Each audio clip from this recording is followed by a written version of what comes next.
मान बिंदुओं के लिए खड़े हैं जो हमारे सनातनी मान बिंदु। अगर मैं और मेरा परिवार उन बिंदुओं को फॉलो नहीं करते, उनको नहीं अपनाते या उनके ऊपर नहीं चलते, तो मैं कहता हूं हमें समाज में उस चीज को आगे ले जाने का वास्तव में कोई नहीं। सबसे पहले मैं कहता हूं कि हमें समाज में किसी को बदलना है तो बदलाव अपने बदलना लाना है, और परिणाम है आज हिंदू शक्ति जागृत होकर प्रबल रूप से दिख रही है। आज एक हिंदू संत को गिराने के लिए बहुत बड़ी एक साजिश चली गई थी, जिसका आपने देखा होगा हिंदू समाज ने इसको निष्फल किया। और धीरेन्द्र शास्त्री जी एक बहुत बड़ी संख्या के साथ एक हिंदू राष्ट्र की प्रबल भावना के साथ समाज में हैं और खड़े हैं, और जो पीढ़ियां अन्य संतों की तरह उन्हें भी दूषित करना चाहती थी वह कमजोर पड़ी। उसका कमजोर पड़ने का कारण क्या है? हिंदू समाज प्रबल रूप से फ्रंट फुट पर आकर खड़ा हुआ। सोशल मीडिया पर नहीं, अन्य भी 8 लाख 4 लाख 5 लाख की संख्या के साथ उनके सम्मेलनों में आप लोगों ने प्रतिभाग किए।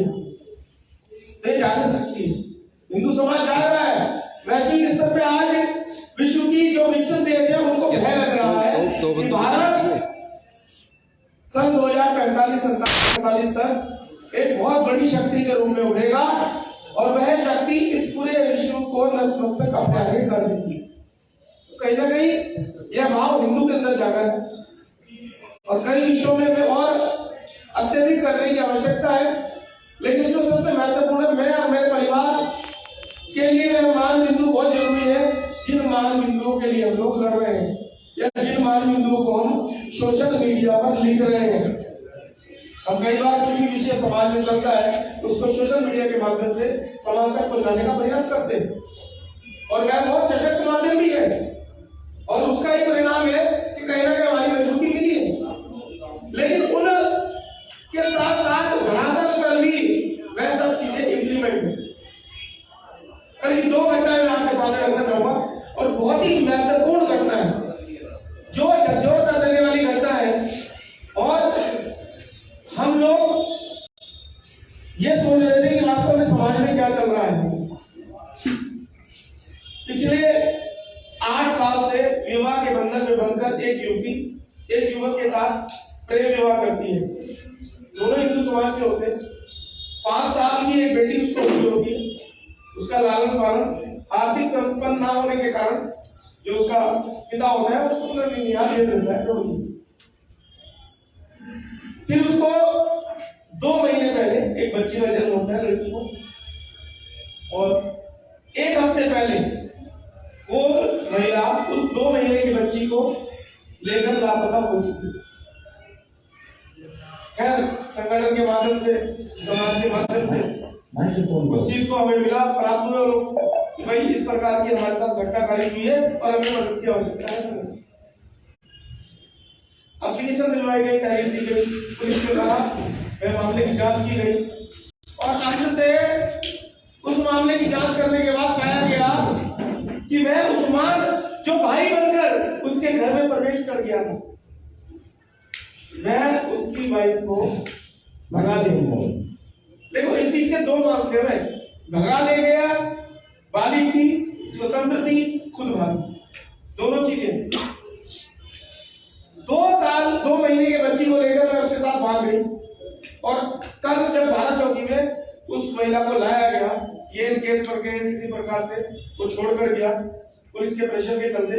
उसका एक भाई बटन बाजार में काम भी करता है, नीचे प्रेशर दिलाया गया, उसको उठाया गया, थाने में बिठा के रखा गया। तब उसका भाई आया, उसको महिला को छोड़ के चला गया धारा चौकी के बाद, और महिला का कहना यह था कि मैं अपने पति के साथ नहीं जाऊंगी। आप सोचिए 8 वर्षों का वह समावेश जो एक दूसरे के भीतर हुआ था 1 मिनट में खत्म, और उसका पति गिड़गिड़ा रहा है, रो रहा है, और महिला बिल्कुल निडर होकर कहीं मैं बालिग हूं, स्वतंत्र हूं, मैं कहीं भी जाऊं। उसके परिवार में रहे, उसकी माता ही है, उसके पिता ही है, उसका भाई जो कि 4-5 दिन से लगा हुआ था, मैं उसको समझाने में नाकाम रहे। उसके सास ससुर आए, वो समझाने में नाकाम रहे। बाल उसका कितना बड़ा गया है वो समझाने में नाकाम रहे, तो मुझे नहीं लगता कि समाज का कोई व्यक्ति उसको समझा सकता। अंततः उसने कहा नहीं, मैं अपनी मर्जी से कहीं भी जाऊं, मुझे कोई रोकने टोकने वाला नहीं। वह थाने में यह कहकर बाहर आ गई। जब उससे कहा गया कि यह बच्चा जो कि उस युवक का है उसको दे, तो उसके जो शब्द थे वो वास्तव में कानों को पीड़ा देने वाले। उस महिला का बिल्कुल स्पष्ट रूप से इतनी सारी भीड़ के सामने कहना था कि वह बच्चा भी उस्मान का ही है। इसका छोड़ने वाली बात है। और कहीं ना कहीं उस उस्मान का प्रवेश आपके घर में आपकी परमिशन के तहत ही हुआ। जब मैंने उसके पति से बात करी, जांच करी, तो उसके मोबाइल फोन में कई फोटो ऐसी थी जिसमें वो पीछे खड़ा है, साथ उस्मान खड़ा, साथ में उसकी धर्मपत्नी खड़ी है, जिसको वो बहन बनाकर उसके साथ राखी में बांधी।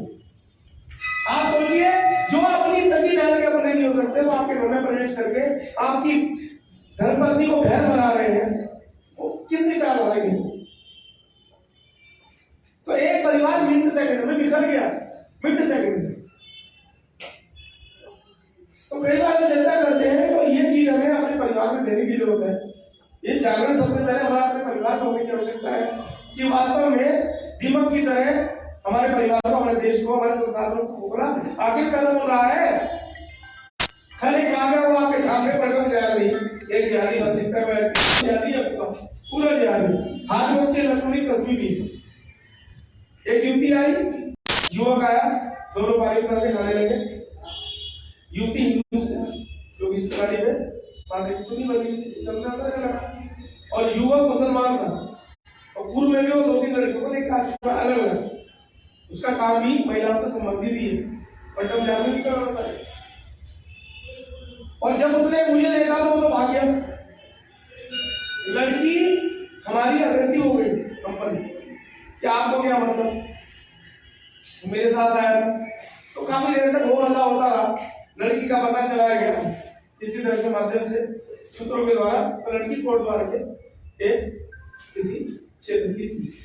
तो उसके परिवार में मतलब सूचना भिजवाई गई तो ऐसे ऐसे आपकी लड़की यहाँ पर जॉब कर रही है और यहाँ पे वो जिहादी के चंगुल में।